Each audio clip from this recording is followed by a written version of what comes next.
نحمدہ ونصلی علی رسول الکریم بسم اللہ الرحمن الرحیم۔ عبدالحمید بن محمود فرماتے ہیں کہ میں حضرت عبداللہ بن عباس رضی اللہ عنہ کی مجلس میں حاضر تھا۔ کچھ لوگ آپ کی خدمت میں حاضر ہوئے اور عرض کیا کہ ہم حج کے ارادے سے نکلے ہیں۔ جب ہم ذات الصفا کے مقام پر پہنچے تو ہمارے ایک ساتھی کا انتقال ہو گیا، چنانچہ ہم نے اس کی تجہیز و تکفین کی، پھر قبر کھودنے کا ارادہ کیا۔ جب ہم قبر کھود چکے تو ہم نے دیکھا کہ ایک بڑے کالے ناگ نے پوری قبر کو گھیر رکھا ہے۔ اس کے بعد ہم نے دوسری جگہ قبر کھودی تو وہاں بھی وہی سام تھا۔ اب ہم میت کو ویسے ہی چھوڑ کر آپ کی خدمت میں آئے ہیں کہ اب ہم کیا کریں؟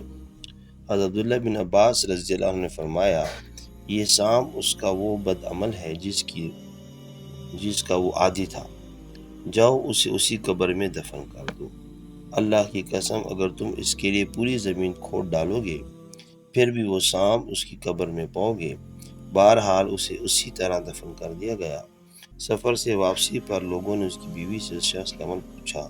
اس نے بتایا کہ اس کا یہ معمول تھا کہ وہ غلہ بیچتا تھا اور روزانہ بوری میں سے گھر کا خرچ نکال کر اس میں اسی کے بقدر بز ملا دیتا تھا، گویا دھوکے سے بز کو غلہ کی قیمت پر فروخت کرتا تھا۔ اللہ آپ اور مجھے دھوکہ دینے سے محفوظ فرمائے۔ جزاک اللہ۔